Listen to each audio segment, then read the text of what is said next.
Hey, Donner Mine, it's Will, the activities coordinator from last year and I guess this year. Um, I had this idea. Since we can't have camp in person, I thought we could still tell some of the stories that we tell at camp and just have people listen to them maybe in an outside setting. Probably go outside, you get your snacks and whatever, and you sit and you look up at the stars and you just listen to these camp stories. And possibly you feel some of the feelings and think about some of the memories that you made while you were at camp, staring listlessly into a fire or sitting on dirt, looking up at stars and not talking. We have a variety of storytellers, mainly just myself, Cole, and Troy Mikanovich will be coming on. To start things off, I'm going to tell a story about two friends, two very close friends. One of them is Larry. He is a lobster, and Olivia, who is an oyster, and of course they're friends because they both live in the ocean, of course. So they're friends, so they hang out. One day they're walking down the beach, of course, like friends do, and they're walking and having casual conversation. And Olivia, out of nowhere, says to Larry, "Hey, Larry, did you know that I am the most shining and beautiful oyster in the entire ocean?" And Larry says, "Of course, everyone knows that. You don't need to say it. I mean, it is so blatantly obvious that it doesn't even need to be said." And so they continue after that awkward encounter. They go back into casual, friendly conversation, and all of a sudden, Olivia feels the sudden urge to tell Larry again that she is the most beautiful and shining oyster in the entire ocean. And Larry is caught aback because he just told Olivia how strange it is to brag about something like that. So Larry calms himself and calmly tells Olivia, if you tell me one more time that you are the most shining and beautiful oyster in the entire ocean, I'm going to throw you into the ocean. And that takes Olivia back. She's flabbergasted at this response. But being good friends, they're able to get back to the nice, casual talking and just enjoying each other's company like friends normally do. And a lull comes to the conversation, and Olivia can't help but feel the need to fill this vacuum that is in the conversation.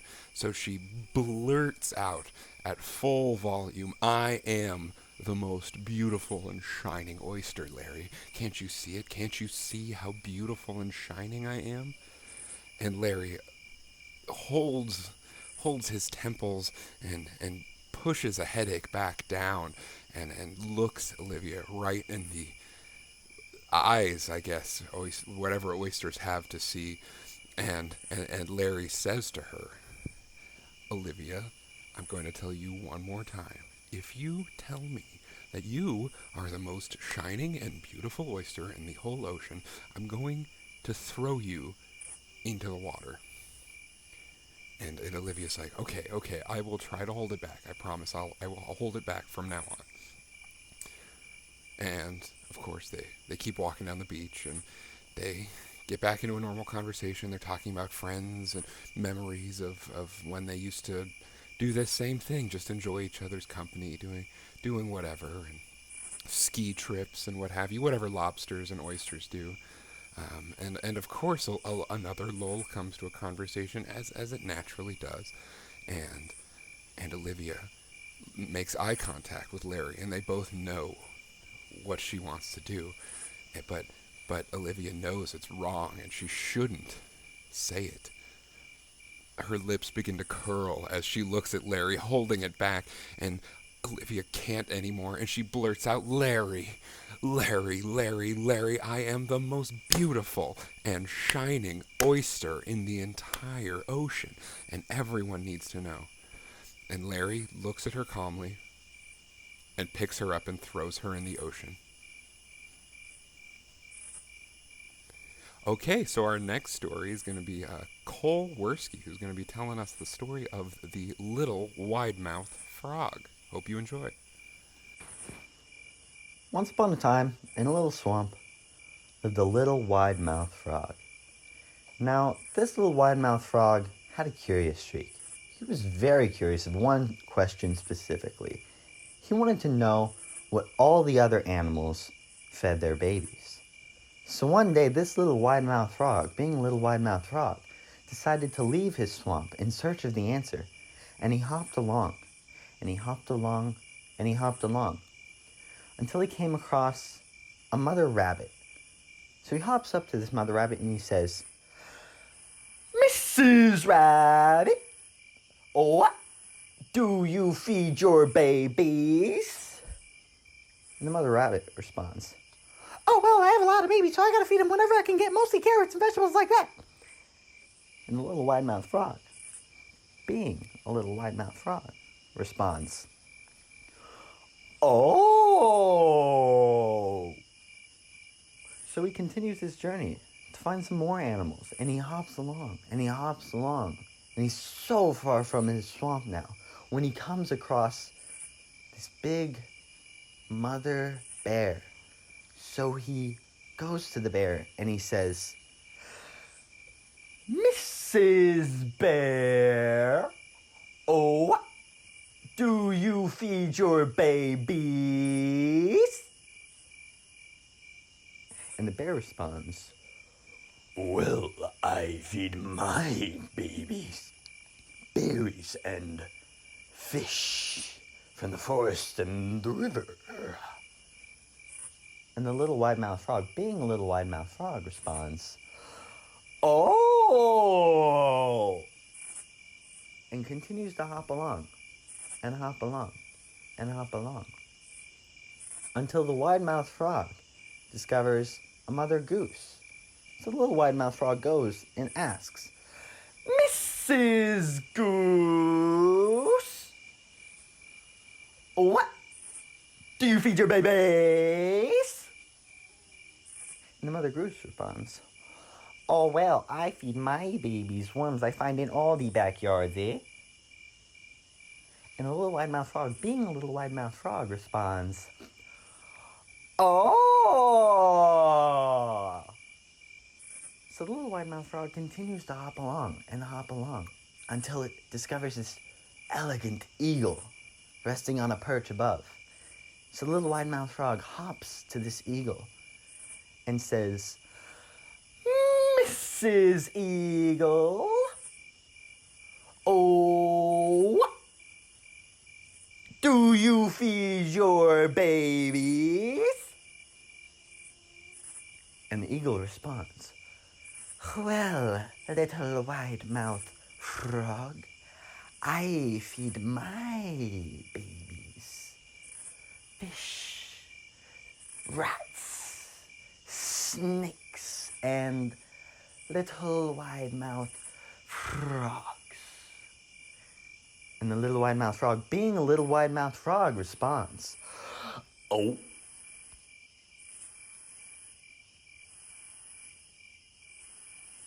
Hi, everybody. My name is Troy Mikanovich, and I'm here to tell you a story. This is a story that many of you have heard before, and many of you have heard it even if you don't know that you've heard it. I always say that this story takes on different meaning every year. It points to different themes, different aspects of the human condition, and this year that is no less true. As we sit in our homes, hopefully out on your front porch, front lawn, looking up at the stars, you feel the pressure of social responsibility that's keeping all of us away from our friends and our family members, and that's paradoxically counter to a similar push, the need for justice, of righting wrongs throughout the world. And while those themes directly aren't encountered in this story, uh, the innate need found in both of them to do something important is. And that's what this story is about. This story is about somebody, a man who wanted to do something important with his life. And this is a story about a man and a slice of pie. So this story, told to me by my father and told to him by his father, and so on and so forth, down his father's father's barber, started the story. This story is about a man who is nearing the end of his life. A man who's absolutely, by any metric, lived a full, meaningful life. He's had children, and his children have had children. His children have gone on to lead full careers of their own. His daughter, a neuroscientist, his son, a renowned artist. Their grandchildren themselves attending prestigious high schools and colleges, participating in county music festivals and fairs and science fairs, things like that. And, you know, they really took from the example of he and his wife. He had led a long and prosperous career, as had his wife. She had been a doctor. That's where her daughter got it from. And before that, this man had served in the military, served his country during a time of great trial throughout the world, gone overseas to help people fight off various forms of fascism and oppression, come back to a hero's welcome in his own country, welcomed as the hero he was. He saved platoons of men that don't know he saved their lives. He saved their lives. But now, as he grew older and his friends and family passed and his children went on to live their own lives and he found himself more and more and more alone, he could tell that he needed to recapture some element of his, former worth, his former value. And of course, worth and value, those aren't things that leave you. Those are intrinsic. They're intrinsic to our human condition. But it's hard, especially when looking out over the landscape of an entire life lived. It's hard sometimes to remember that the way you feel now is not an indictment of the life that you lived before. This was especially true for this man who had recently, during a doctor's visit, found some poor news and learned that he had a terminal illness from which he was never going to recover. And in fact, the doctor gave him just a very short time to live, several months to live.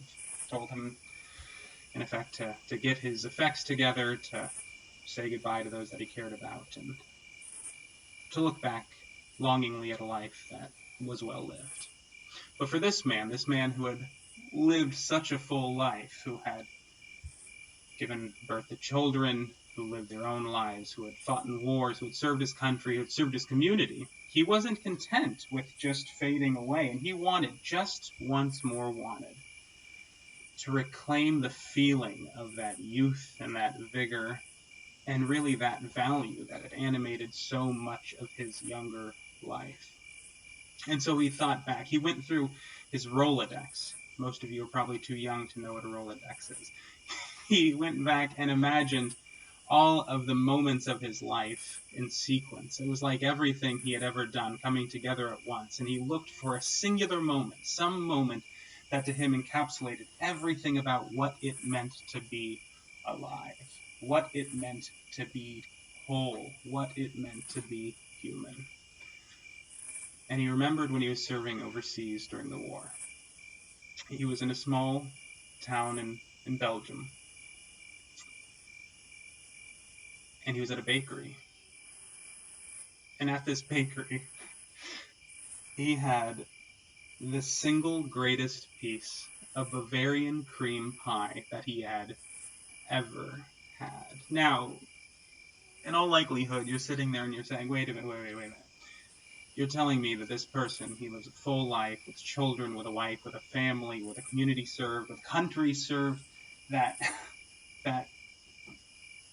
pie was what did it for him? That all he wants is a piece of Bavarian cream pie?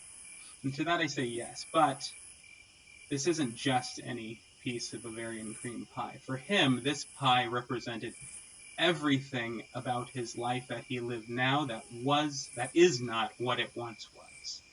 Everything about that pie was youthful and vibrant. Everything about that pie had a life to look forward to. Everything about that pie signaled value and worth and respect and everything that he could not bring to bear upon himself right now. Everything about that pie was what he wanted to reclaim, even if just for a minute, even if just for one bite. And so he decided, with the remainder of his life, the remainder of his time on this earth, he was going to find and eat a piece of that Bavarian cream pie. So, what's he do? Well, he books passage on an ocean liner. He lived in Florida, so haven't been to Florida, but I presume there's just ships as far as the eye can see. And he books passage on one of these ships. So he doesn't have a lot of money. The market's down, as you see.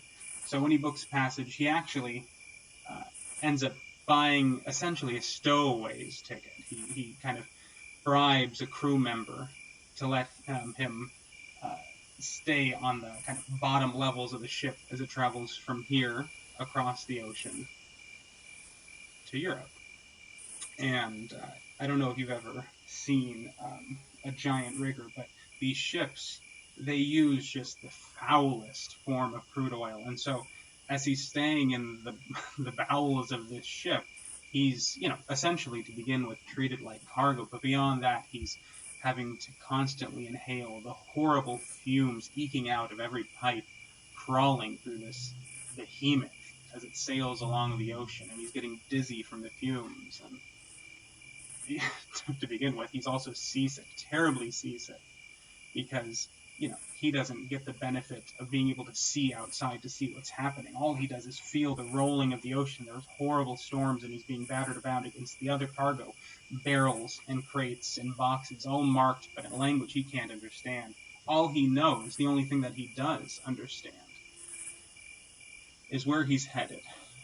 Vaguely headed. He's headed towards Europe. He's headed towards this Bavarian cream pie. And he's losing count of the days, of course. He hasn't seen the sun in what feels like a week, though it's probably been less time. The fumes are compounding his loss of timelessness. And all of a sudden, there's this horrible hissing sound, and then a whistle, and then a loud explosion, and a shock of heat hits him in the back of the neck as he turns around and notices that there's a huge hole, a gaping hole, in one of the pipes that was carrying, some flammable liquid to some flammable part of the ship. Crew members are rushing by him. Again, most of them knew that he was there, but, he's cargo to them. He's being pushed aside as they rush by him, trying to take care of this fire before it engulfs all of the cargo and takes out the entire ship.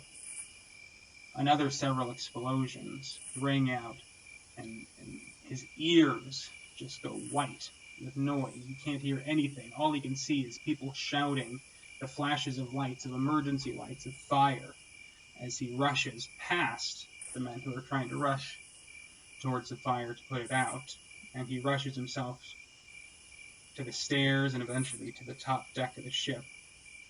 As he's on the top deck of the ship, he can feel it underneath him swaying, and he can feel it swaying a little bit more than usual, and listing further and further towards one side as it starts to roll into the ocean.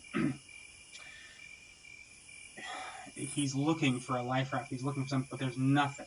The ship is a wall of fire, and he does all that he can do. And he jumps ship, jumps straight into the ocean, knocks himself unconscious on the flat of the water. When he comes to, he's surrounded by, debris. Pieces of luggage, boxes, crates, shrapnel sitting around him. And as far as he can tell, he's the only one left. And he's stranded in the middle of nowhere, in the middle of the ocean. And he's just lying on his back floating. He can tell he has maybe some broken ribs, a concussion, he's certainly in no condition to be where he is. But as he lays there, staring at the sea, and as day and the hot sun fades away and cools to night, he feels something else, which is a quiet resolve. And he sees the stars slowly spinning above him, and he realizes that nothing worth having comes free. And that certainly the single most vibrant moment of his life, of his youth, is not going to come easy, especially this far into his life, especially this close to the end of his life. And he tells himself that no matter what, he is going to get that Bavarian cream pie, and nothing can stop him. So lying, now he's switched over to his stomach, he's treading water, and he starts to fashion a raft with a few bits of debris that are surrounding him, the things that seem buoyant enough that if he was to lash them together, he could make something like a paddleboard or something that he could sit on or hold on to as he kicked his way towards somewhere. So he finds, strips of leather from some luggage, lashes together a few bits of the crates that he found in an upturned barrel, and he makes something that's fairly buoyant, and he's able to at least shuffle the top half of his body onto it, and he can start kicking. Now, of course, when he served overseas, he had served in the Navy, and just for situations like this, the Navy had taught him a lot about being able to locate his position without a map or compass, and being able to guide his passage through the ocean by his stars. So he orients himself towards what he imagines to be northeast, somewhere, and starts kicking. And he's kicking, feeling the currents beneath him, feeling the breeze on his face for what feels like days and days and days. He's slightly adjusting his course, as it seems to him he's gotten off course, but no matter what, he knows he's kicking towards Europe. He's kicking towards, towards where he needs to be, so that he can finally make his way to Belgium, so that he can finally find the cafe that had this Bavarian cream pie. As he's kicking, though, of course he's getting tired, and I don't know if you've ever spent a lot of time in salt water, but salt water can be deeply, deeply corrosive, and especially a long time spent in the salt water for someone who's not, inured to it, it can start to really take a toll on your skin. So his skin is drying out, and micro abrasions are forming all over it, and soon he can feel stings, small stings all over his body that are letting him know that his skin is essentially disintegrating in the salt water. And he smells it before he sees it, tastes it even before he sees it. But he notices that he's slowly leaving a trail of blood behind him, one that sharks out in the middle of the Atlantic Ocean have started to notice. Because deep below him, when the light is just right, he notices he can see these kind of dark forms swirling around him, and every once in a while one gets close enough to him that he can feel it brush against his leg or his thigh. But that doesn't matter, because he knows what he has to do. He has to keep kicking, he has to get to the beach, he has to find passage from the beach to Belgium, he has to find the cafe within Belgium, and he has to find a piece of that Bavarian cream pie. So he keeps kicking and kicking and kicking, and of course his kicking is making the bleeding worse and worse, till he's bleeding more and more and more into the ocean, and finally the sharks, they can't take any more, and they start biting, and they start nipping at his toes, at the very tips of his toes, and to him, he's so numb at this point from the salt water, he barely feels it. But then they get braver, and he does start to feel it as they start nipping not just the tips of his toes, but his heels, but the pads of his feet, but his ankles, up his calves and his legs and his knees. So finally, every other kick, it seems like, hits one of the sharks that are consuming him as he kicks through the water. And he doesn't quite know what to do about this. Certainly it's painful, but it's no more painful than the thought that he's done this for nothing. it's no more painful than the thought that his life, up till now, has led him to what? A meaningless death in the ocean, surrounded by sharks? A death without Bavarian cream pie? I don't think so. So he resolves himself, he steels himself, he sets his jaw and he kicks harder and harder, till the kicking at this point is so fast and so violent and so rapid that it scares the sharks away. Can you imagine that? It scares the sharks away. He doesn't have the heart to look back, but he can feel that his legs at this point are legs in name only. They're shreds of what they formerly were, bones held together by small tethers of tendon, and, if there's any skin left, he'd be lucky. But as he keeps kicking and kicking and kicking, that thought fades into the back of his mind. And what fades to the front of his mind is his singular goal. And that goal, it starts to merge into mirage. And he sees on the horizon first land, just the biggest hint of land, and then a more formed coast, and then what appears to be a beach. And he realizes this is no mirage. He has made his way from wherever his ship had sunk to a coast. And he can tell by the sight of this beach exactly where he was. This is on the coast of France. And I don't know if you've ever been to a beach in France, but they're not like the beaches in San Diego. They're not like the beaches in Southern California. They're not these kind of beautiful sandy beaches. There is sand, of course, but it's kind of a little rougher, right? And he could tell, he'd been there with his family before on vacation. He'd been there while he was serving in the military. He could tell exactly where he was. And if he was where he thought he was, if he was on a French beach or near a French beach, then he could find his way to a highway and maybe take a bus or a taxi, make his way back to that town in Belgium, find the cafe in the town in Belgium, and get himself a piece of Bavarian cream pie.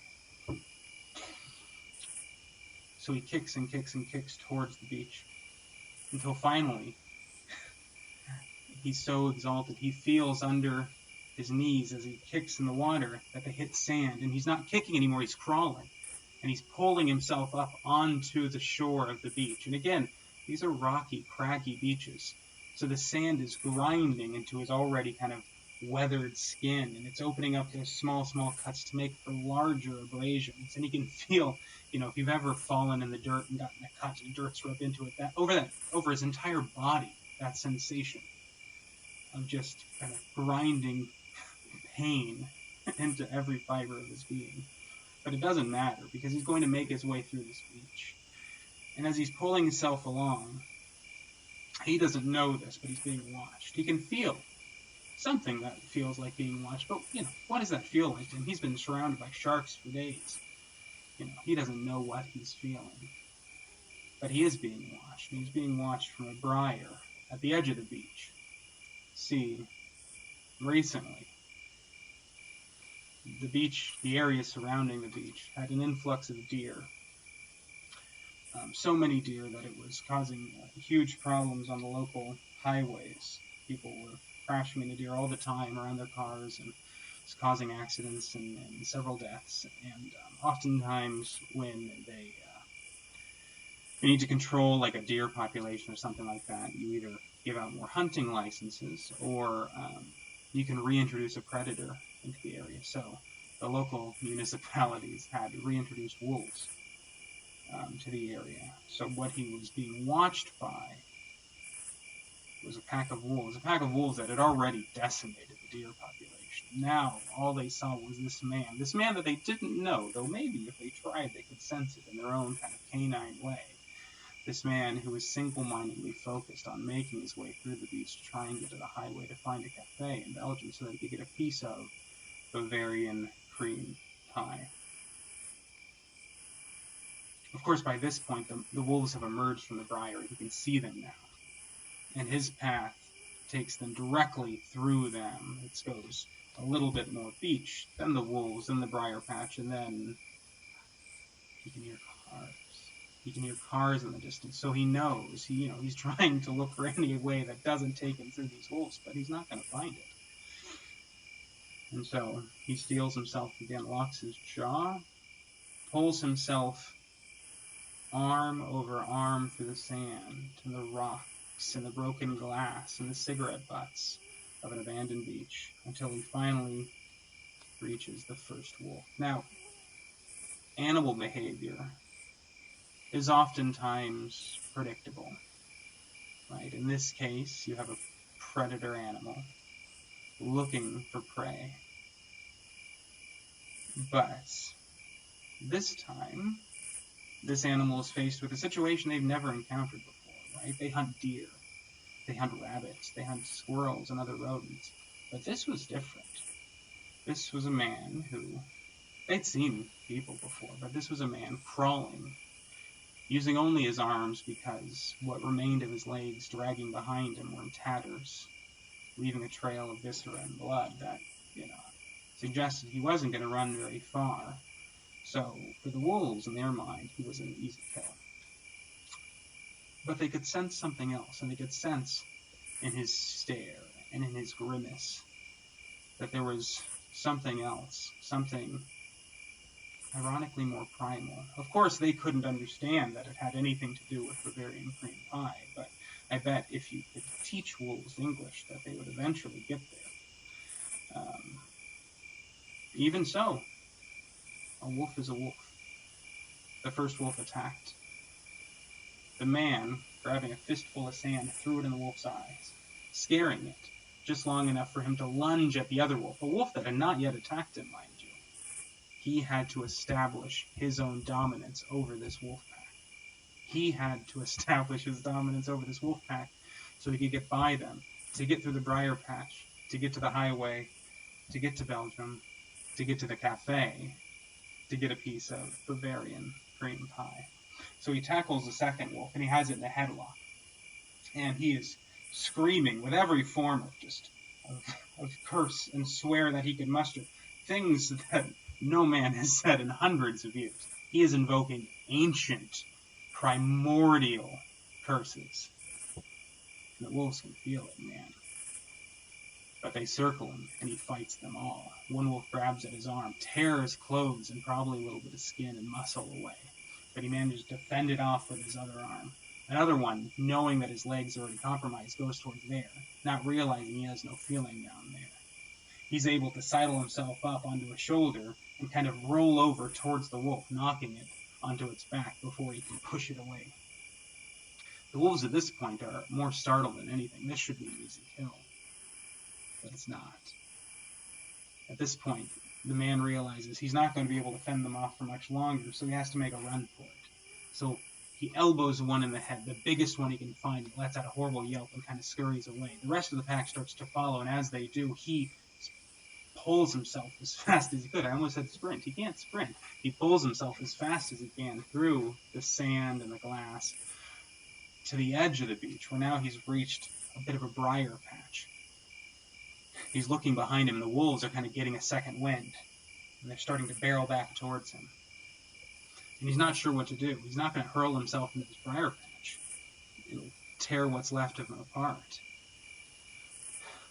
But as he's trying to make the decision, he hears in the sound a sound he has not heard for days, maybe weeks, maybe months. It's the sound of a car. A large car. He sees headlights off in the distance.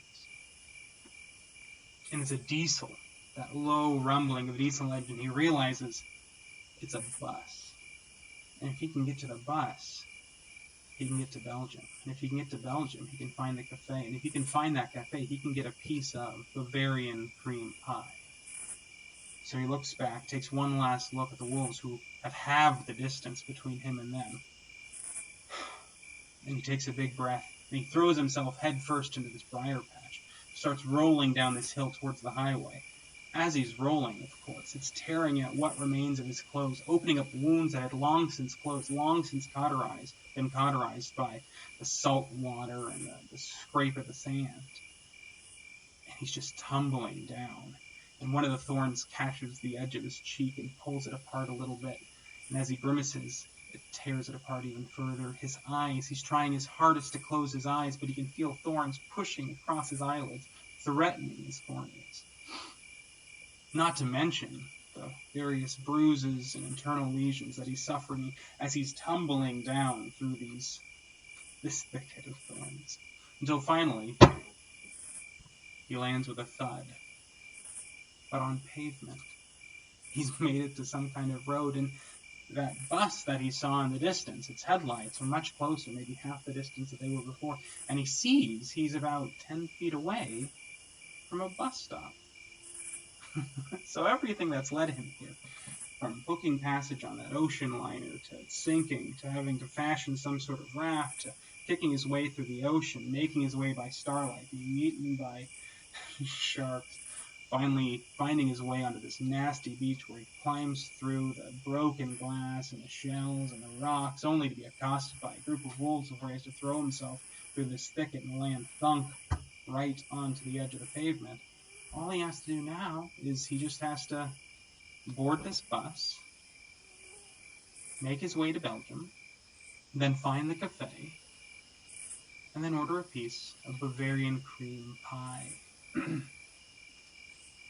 There's a problem, though. He tries to stand. He hasn't tried to stand in days, maybe weeks, and he can't. So he climbs his way over to the bench, and tries to sidle himself up alongside it. And he's waving madly with the one arm that's not holding himself up on the bench. He's waving madly towards the bus, shouting. Nothing's coming out of his throat, though. See, the salt water he'd swallowed so much it completely dried out his vocal cords. He couldn't speak barely, and he could barely get the smallest eek out. And as he's, relearning essentially how to talk in this moment, he realizes this bus isn't going to see me. There's no way that I'm going to be able to hail this bus. I have to grab onto it. I have to grab on so that I can make my way to Belgium, so that I can find the cafe, so that I can get a piece of Bavarian cream pie. He has to time it just right. He's going to have to throw himself out the bus and grab on, because it's not going to stop. Luckily, they're on a turn, so he knows that the bus is going to slow down a little bit as he throws himself at it. And he waits patiently. He starts counting to himself, slow breaths. 3, 2, 1. And he lunges at the bus. And he's lucky. He catches just the back bumper of the bus with his fingers, and he's able to kind of, force his fingers into the little gap between the metal bumper of the bus and its frame. And he's being dragged along behind this bus, but that's okay, because he sees a sign on the side of the road for an exit. That exit says Belgium. and the bus takes it, and he knows he's on the right path. And that if he just can hold on here, he can make his way to Belgium. He can find that little town. He can find the cafe in the little town. Then he can get himself a piece of Bavarian cream pie. So he holds on, and I don't know if you've ever ridden in one of those old buses, but they're not comfortable, and much less so when you're just hanging onto the back bumper by your fingers. He's being dragged and dragged. At this point, he's not sure that he has feet, that he has legs, that he has calves anymore, because all he can hear is the tattered remains of his clothing, of his pants, maybe bones, scratching along the ground behind him. His fingers at this point have lost all circulation. Every time the bus hits a bump, the bus has these kind of oblong wheels, and every time the bus hits a bump, the bumper smashes against the frame of the bus, and it kind of digs a little bit further into his fingers. And he can feel blood dripping down the tips of his fingers, and he can feel himself kind of losing all sensation, first through the tips of his fingers, and then up into his hand, and then his palm, and to his wrist, and his forearm, and his elbow, and he's losing all feeling. And he realizes that he's not going to be able to hold on much longer. One arm lets go, and now he's just being dragged along by the other, and he realizes he has to do something drastic. So finally, with all the strength he can muster, he opens his jaw as wide as he can, and he bites down into the chrome of the bumper. And he can feel his teeth start to crack, but he can feel the bumper start to give way too, and his mouth leaves an impression, an indentation in the bus that he's able to hold on to just as his other arm gives way. Now this man is being dragged behind the bus solely by the strength of his jaws and his teeth, his arms flailing numb behind him, and his legs, at this point barely non-existent, clacking behind him as well. Of course, he does what we'd all do in the situation, if we could ever make it that far. He passes out from the pain. Several hours later, he's awoken with a jolt as the bus hits some sort of speed bump or maybe a small animal, something like that. And he can feel his incisors, his molars, crack a little bit further, a tooth rattling around in his kind of open jaw. But he's awake and he's looking around, and actually he's able now to move his arms, so he relinquishes his jaw's hold on the bumper and he holds on with his arms, and he starts to look around and he realizes that this area looks familiar. He thinks he's been here before, and he kind of peeks around the side of the bus as it's dragging him along, and in the distance he sees a statue. And a statue, it's a statue of someone he knows. It's actually a statue of his commander. See, when his platoon had been stationed in this small town in Belgium, they had so helped the community there, not in any specific time of war, but just as kind of general community service, that the town had much later, much after everybody in the platoon had left, they'd installed this large brass statue of their commander out there. He didn't know this, but can you imagine just the feeling of seeing an old friend, someone you hadn't thought about in decades, as you're making this trip across the ocean through these hierarchies of triumph and pain and will, all for a piece of Bavarian cream pie. It's a friendly face. As the bus passes by the town, he realizes it's not going to stop there. He turns around just to catch the last glimpse of this statue before it seems like the bus is going to pull away. He realizes he has to let go, but he has to let go at precisely the right time to try and topple him over into the town square. As the bus rears around a corner, he lets go. He lets go with his fingers, he lets go with his teeth, and he starts toppling shoulders over head, over legs, first doing a barrel roll, and then doing a somersault, until finally he lands smack right at the foot of the statue in the middle of what appears to be a very busy town square. And he's drifting at this point in and out of consciousness. He's, you can imagine the ordeal that he's been through, right? He hasn't had a proper sleep in months.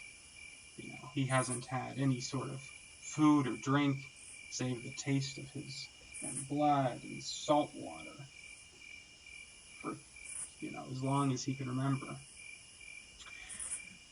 And now he's lying on his back, gazing up at, the bottom half of the statue of his commander. And he hears people talking. And see, he's landed there right near the beginning of the day. People are out and about going to work, and as with any sort of kind of busy metropolis, they're not going to pay attention to somebody lying on the ground. And so they're kind of walking over, stepping over, and it seems like every movement he makes, he gets in someone's way and gets a swift kick, maybe the stomach, maybe the kidneys. And so he starts to groan and crawl his way towards where he imagined that cafe was, because let's recap. Now he's in Belgium. Now he's in that small town in Belgium, and now he can find the cafe to get himself a piece of Bavarian cream pie. So he crawls through these streets. Again, busy business people stepping over and cursing at him, those who are kind enough to even notice that he's around. And he's pulling himself to where he imagines this cafe is. Again, he hasn't been here in 50, 60 years. He doesn't remember what the town's layout looks like. He's going at this point by sheer animal instinct. If nostalgia was a sixth sense, it would hopefully guide him towards... And then he hears it. He hears a bell. And sound, like smell, is something that's deeply, deeply tied to our sense of memory. And in this case, the sound introduces a smell. So he hears this bell, this small bell chime in the distance, and then he smells fresh baked bread, pastries, maybe pie.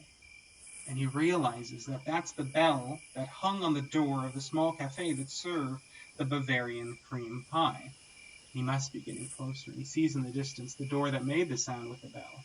And if it's almost like a cartoon. You can almost see the smells of baked goods wafting out of him. He crawls closer and closer to the door till finally he makes it to the door with a little bell on it. But he can't force himself up. He can't reach the doorknob, so he has to wait until someone else exits so that he can force himself into the door like a doorstop. The door slams against his stomach like a punch to the gut.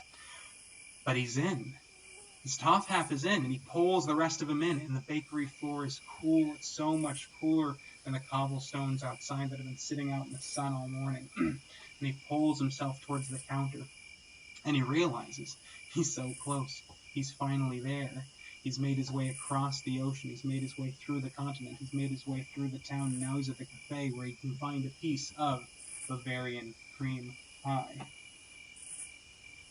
So he pulls himself up the counter, first with one hand at the top, then the other. And he pulls what's remaining of his body, it's mostly torso at this point, up the tile wall. His nose scrunched, pressed up against the cold tile, until finally he puts his jaw, locks it right up against the counter, and sees right next to him a little bell. And then he rings it. Ding. And then he waits patiently, because he's not rude. A few minutes later, a young man walks out from the back area, from the kitchen of the bakery, and you can imagine this boy's startle when he looks at this scene. He sees this man who's been eaten by sharks, attacked by wolves, dragged through a beach, dragged along a highway, who survived a shipwreck, being moored at sea. But this, boy's a professional. He buttons up, he walks over and he says, "Sir, how can I help you today?" And we're here. And the man looks directly into the boy's eye. Because again, this is the moment that he's been waiting for. Above all else, this is what his life has culminated with. This is both the apex and the return of the vigor that he felt in his youth. And he looks at the boy, and with the last bit of strength he can muster, he opens his mouth and says, "I would like a piece of Bavarian cream pie." And all the color drains from the boy's face, because even though he doesn't know this story, he can imagine that whatever brought this man here wasn't a pleasant journey. And if he wants pie, then what comes next is going to be rough. And the boy looks at him and he says, "Sir, we're all out of Bavarian cream pie."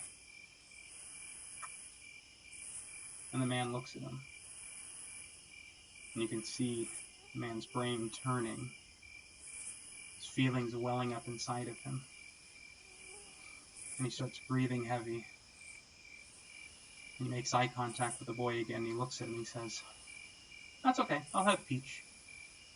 Can I see a menu?" "Yeah, then that'll be fine."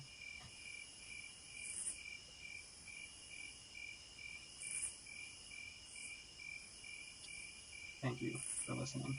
Stay safe, everybody. Hey everybody, it's Will again.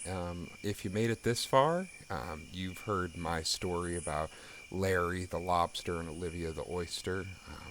And then you heard Cole's story about the little wide-mouthed frog. And then just before this, you heard Troy's story about a man's quest for a slice of Bavarian cream pie. We're going to end our story night with one final tale about two people, a little boy named Johnny and a little girl named Sally, who went to a summer camp that was very much like Don or mine. And that's where they met each other, and they became friends, and they did all sorts of activities together, like archery, and they'd go hiking, and they'd make arts and crafts, and they'd spend the whole summer together. And this happened for a few summers, and they actually were lucky enough to go to the same high school, and they kind of grew up together after they met at camp. And eventually, Johnny asked her out on a date, because that's what you do when you have romantic feelings for someone. And eventually, this blossomed into a beautiful romance between them. And eventually, they were what they called back then going steady. They were very good, close friends with a bond of the soul, as they say. And sadly, though, um, Johnny's country called upon him, and he was needed in the military for his duty to serve his country, and so he was drafted into the Navy, and this came as a huge blow to Sally, and she was devastated to have to say goodbye to him, and his date he was going to leave was 3 months out, and they talked endlessly about their plans for when he'd get back, and they'd often go on these long walks down a path near where they lived, and they would talk about their wonderful camp memories and that time in high school when that thing happened, and they would reminisce and only talk about happy things. And at the end of this path was a beautiful lighthouse, and at the base of the lighthouse was this bench, and every day at the end of the day they'd walk there and reminisce and talk about what they love about each other and what they miss about the time before the war, and every day they'd end at the bench, and as the sun set, Johnny would look at Sally and would say, "Sally, you're a fine woman, and I am going to come back, and you'll know when I come back, because I'll come over that horizon, and it'll be this glorious moment. You'll see me miles away." And every day they'd finish their long walk at the lighthouse right around sunset, and every day they'd sit on that bench, and Johnny would look right at her and say, "I'm going to come back, and you're going to be sitting right there, and you're going to see me coming over that horizon, and it's going to be legendary. And you're just going to know, you're going to feel it." And every day it got closer to the day that he had to go off to sea, and they dreaded every moment that was going to happen. And it was the night before he was going to leave the next day, and Johnny looked at Sally on that bench by the lighthouse at the end of the path one last time and said, "Sally, tomorrow I'm leaving. And I'm going to come back, and you're going to be right here on this bench, and you're going to see me. I'm going to come over that horizon on that big boat, and you're going to see me in this amazing moment." And she said, "Yes, of course, and I'll be waiting here on this bench for you." And the next day, Johnny got on the boat, and they did that classic thing where he's halfway out a porthole looking at her, and they say their goodbyes, and she's waving a handkerchief, and he goes off, and they write each other occasionally when he has the chance to write, and every night Sally worries about his safety. He's gone at first for a month, and then 2 months, and then the time just starts to blend together, but it also feels like it goes on forever. He's gone for 3 months, and now 6 months. He hardly writes because he hardly has time, or the mail back to it from his ship is not reliable enough. And she hasn't heard from him in a very long time. Eventually, the war keeps going on, and it's been a year since she's seen Johnny. But she keeps this hope every day. She actually, in fact, carries that hope with her and walks down that long path, closing her eyes sometimes, thinking about holding Johnny's hand as they'd walk down the path. She'd get to the bench and she'd watch the sun set for hours, waiting for Johnny to appear on the horizon on some amazing moment. A year goes by. Another year goes by. She begins to stop getting letters from Johnny. She wonders if he's okay. She's called in She's called into the Navy office. She's gotten the runaround, and she can't seem to get an answer straight as to whether he's even still alive.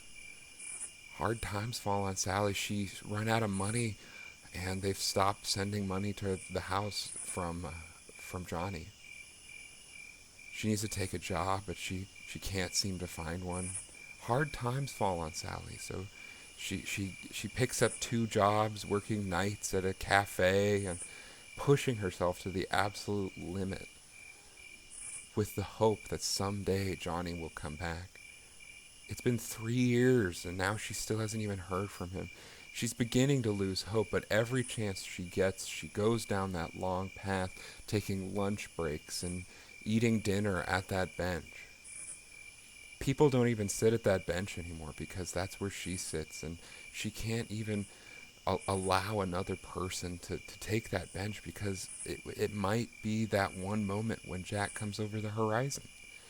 She carries the most hope that anyone has ever had, hoping that he'll come back over that horizon. It's been 10 years. She's carried her own job. People, her relatives, her friends are telling her to move on and to forget about Johnny and to just focus on the future and what she has left of her life. But she can't forget about Johnny and the wonderful times that they had at camp and in high school and the time after leading up to before he left. To her, it is as if time has stopped since he left. It's been almost 2 decades. She still hopes that someday he'll come over on some fishing boat or some cruise ship will come over that horizon, and she'll just be sitting there at that bench waiting for him. It's been almost 25 years. She hardly knows what day of the week it is anymore because she works constantly. And when she doesn't work, she's at the bench. Even at nighttime now, she's started to go. People start losing connection with her. They think she's gone already. She's starting to feel her body age. It's weird because time has stood still since Johnny left, but she still feels her body age. It's beginning to get harder and harder to walk down that long path. She's needed a cane now. She's getting even older. It's been almost 35 years since Johnny left, and she's never heard since. Not even a peep, not a letter, not a postcard. No one has heard of him. No one has sent a flag back. He's missing in action for 35 years. There's no chance. But she still carries this hope. She's getting older, and she's having trouble walking. It's actually almost impossible for her to walk all the way out there without a break. And one night, she starts walking with her walker now out to the bench to wait for Johnny. But something feels different. She can tell that this might be the last night that he could come back. And this is the last night that she'll be able to walk out there. Her knees rattle as she walks down this gravel path to the bench. The lighthouse starting to poke up out of the trees. The sun is beginning to set just as she gets to the bench.